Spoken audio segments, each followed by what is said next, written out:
តើអ្នកទាំងអស់គ្នាដឹងទេថាវ៉ារបលគឺជាអ្វីសួស្តីបងប្អូនទាំងអស់គ្នាស្វាគមន៍មកកាន់ Channel កូដខ្មែរសាជាថ្មី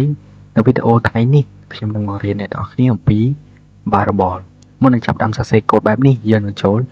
ទៅសិក្សាស្វែងយល់អំពីថាតើអ្វីទៅគឺជាវ៉ារបលចឹងវ៉ារបលត្រង់នេះគឺមានន័យថាគឺជាប្រអប់សម្រាប់រក្សាទុកទិន្នន័យវ៉ារបលគឺជាកន្លែងដែលយើងអាចកប់ទុកនៅក្នុងអង្គចងចាំឬនៅក្នុង memory របស់ computer ដើម្បីរក្សាទុកតម្លៃអ្វីមួយដូចជាលេខឬអក្សរដើម្បីយកមកប្រើប្រាស់នៅពេលក្រោយហើយត្រង់នេះគឺវាមានចំណុចសំខាន់ដែលយើងត្រូវតែចាំដូចគ្នាដែរគឺរាល់ពេលដែលយើងបង្កើតវ៉ារបលយើងត្រូវតែប្រាប់កុំព្យូទ័រនៅរឿងពីរយ៉ាងគឺទី1គឺឈ្មោះរបស់វ៉ារបលហៅថាឈ្មោះប្រអប់ហ្នឹងឈ្មោះរបស់វ៉ារបលដើម្បីឲ្យយើងងាយស្រួលក្នុងការហៅប្រើទី2គឺ data type ឬក៏ប្រភេទរបស់ variable ប្រភេទរបស់ប្រអប់ហ្នឹងដើម្បីឲ្យកុំព្យូទ័រដឹងថាតើប្រអប់នេះសម្រាប់ដាក់លេខឬក៏ដាក់អក្សរអញ្ចឹងដើម្បីយើងដឹងថាប្រអប់ដាក់លេខឬក៏ដាក់អក្សរបានលុះត្រាតែយើងទៅស្វែងយល់អំពីប្រភេទរបស់ variable សិនអញ្ចឹងប្រភេទរបស់ variable ត្រង់នេះគឺខ្ញុំបែងចែកជា3ទី1 in ហ្នឹងគឺសម្រាប់យើងដាក់លេខកូដដូចជាលេខ1លេខ2លេខ3ឲ្យតែជាប្រភេទលេខកូដសម្រាប់ plot វិញត្រង់នេះគឺសម្រាប់លេខក្បៀបឧទាហរណ៍ 1.2 1.3 1.4 ឬក៏ 1.8 ជាងអីចឹងអាហ្នឹងគឺជាប្រភេទលេខក្បៀបទី3គឺឆាត្រង់នេះគឺមានន័យថាមកពី character ហ្នឹងគឺសម្រាប់សរសេរអក្សរគឺការសរសេរអក្សរដូចជាអត្ថេដូចជា A អក្សរ A អក្សរ B អក្សរ C ជាដើមការធ្វើបែបនេះជួយឲ្យកម្មវិធីដំណើរការបានត្រឹមត្រូវនិងមិនមានបញ្ហាឥឡូវនេះអ្នកទាំងអស់គ្នាបានយល់អំពីអ្វីទៅគឺជា variable ហើយនិងប្រភេទនៃ variable នីមួយៗហើយអញ្ចឹងយើងនឹងចូលទៅកាន់ការសរសេរកូដរបស់យើងវិញអញ្ចឹងយើងចូលមកកាន់ការសរសេរកូដរបស់យើងវិញអញ្ចឹងទីនេះយើងនឹងឃើញអ្វីដែលប្លែកខុសពីវីដេអូមុនគឺត្រង់នេះ include conio.hash ឬក៏ចុច hash អញ្ចឹងត្រង់ហ្នឹងវាសម្រាប់បញ្ជាឲ្យ get ca អញ្ចឹងទាំងពីរហ្នឹងគឺយើងប្រើសម្រាប់ទប់អេក្រង់កុំឲ្យវាប្រញាប់លោតបិទទៅវិញភ្លាមនៅពេលដែលវារ៉ានកូដចប់លុះត្រាតែយើង press ឬក៏យើងចុច key ណាមួយចុច keyboard ណាមួយទៅវាចប់នៃការដំណើរការកូដហ្នឹងហេអញ្ចឹងត្រឡប់មកវិញគឺការសរសេរកូដគឺយើងមានវាថា in main ត្រង់នេះគឺយើងសរសេរដើម្បីយើងបញ្ចូលទិន្នន័យគឺបញ្ចូលដូចជានេះ in in គឺយើងប្រើសម្រាប់លេខកូដគឺយើងប្រើសម្រាប់លេខកូដដូចជា a ត្រង់នេះគឺមានន័យថាអាយុអញ្ចឹងយើងសេ a ស្មើឲ្យ25មានន័យថាអាយុ25ត្រង់នេះបើសិនតែយើងសេជាលេខចុចលេខក្បៀសគឺយើងអត់អាចរ៉ានកម្មវិធីនឹងបានទេដោយសារតែវាស្គាល់តែលេខកូដ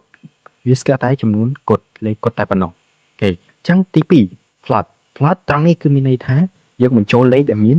លេខចុចឬក៏លេខក្បៀសដូចជា score អញ្ចឹង score គឺខ្មែរថាពិន្ទុអញ្ចឹងពិន្ទុយើងអាចមានលេខក្បៀសបានដូចជា 95.5 អញ្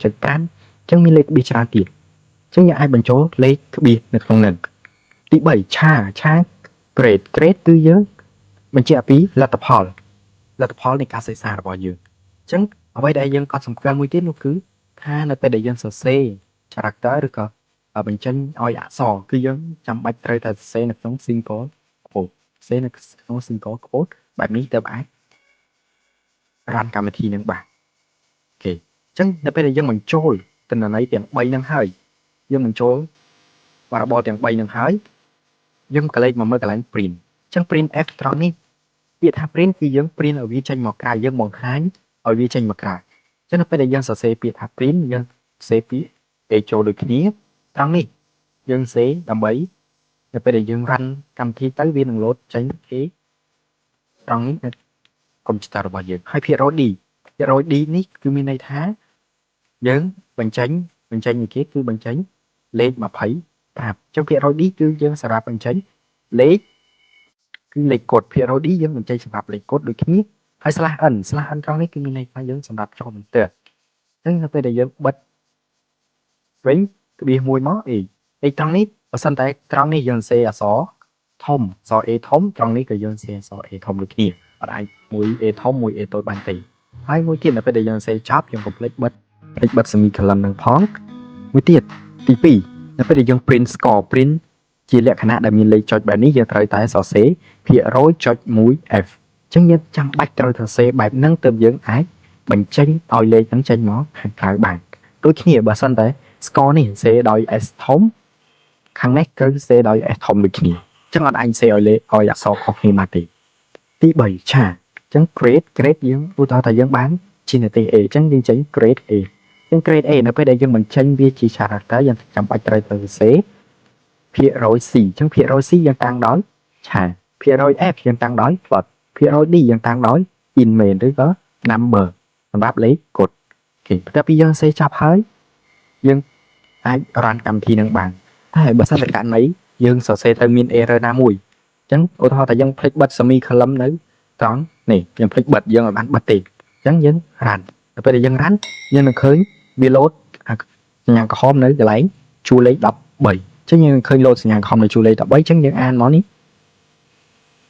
យើងអានវាមកថាវា error expect before printf អញ្ចឹង before មានន័យថាខាងមុខ printf អញ្ចឹងខាងមុខ printf ប្រកាសជាកន្លែង score អញ្ចឹងយើងក្លែងមើលកន្លែងជួរទី12បើសិនតែវា load ក្រហមនៅជួរទី13យើងក្លែងមកមើលជួរទី12បើសិនតែវា load ក្រហមនៅជួរទី14យើងក្លែងមើលជួរទី13អញ្ចឹងយើងក្លែងមកមើលជួរទី12thìយើងភ្លេចអីគេអញ្ចឹងយើងคลิกបិទ semicolon អញ្ចឹងយើងបិទ semicolon តែមកទៀតយើង run កម្មវិធីថាតើយើង run មកចេញលេខដូចអ្វីដែលយើងបានសរសេរទុកនឹងឬអត់អូខេតោះអញ្ចឹងយើង run កម្មវិធីមកយើងនឹងឃើញ age ស្មើ25 score 95.5 grade A អញ្ចឹងយើងកន្លែងមកមើលវិញអញ្ចឹងអ្វីដែលយើងឃើញគឺត្រឹមត្រូវទៅតាមអ្វីដែលយើងបញ្ចូលឧទាហរណ៍ថាត្រង់នេះបើសិនតែខ្ញុំដាក់លេខចុចតើយើង run ទៅអាចនឹងចេញអត់គឺអត់ចេញទេអញ្ចឹង in នេះគឺយើងប្រើបានតែលេខគត់តែប៉ុណ្ណោះអញ្ចឹងនៅពេលដែលយើងដាក់លេខចុចគឺយើងអត់អាច run វាបានទេគឺអត់អាចបញ្ចេញវាចេញមកក្រៅបានទេអូខេអញ្ចឹងវីដេអូខ្ញុំគឺមានតែប៉ុណ្្នឹងបើសិនតើអ្នកមានចម្ងល់អ្វីផ្សេងអាច comment នៅខាងក្រោមវីដេអូដើម្បីខ្ញុំអាចធ្វើវីដេអូបង្រៀនអ្នកនៅវីដេអូបន្ទាប់ទៀតហើយក៏សូមអរគុណសម្រាប់ការទស្សនាពីដើមរហូតដល់ចប់នៅក្នុងវីដេអូនេះបើសិនតើអ្នកចង់រៀនអំពី programming បន្តសូមកុំភ្លេចជួយចុច subscribe ម្នាក់មួយផងនៅវីដេអូបន្ទាប់ខ្ញុំនឹងបង្រៀនអ្នកអំពី data type ឲ្យកាន់តែច្បាស់ជាងនេះជួបគ្នានៅវីដេអូក្រោយ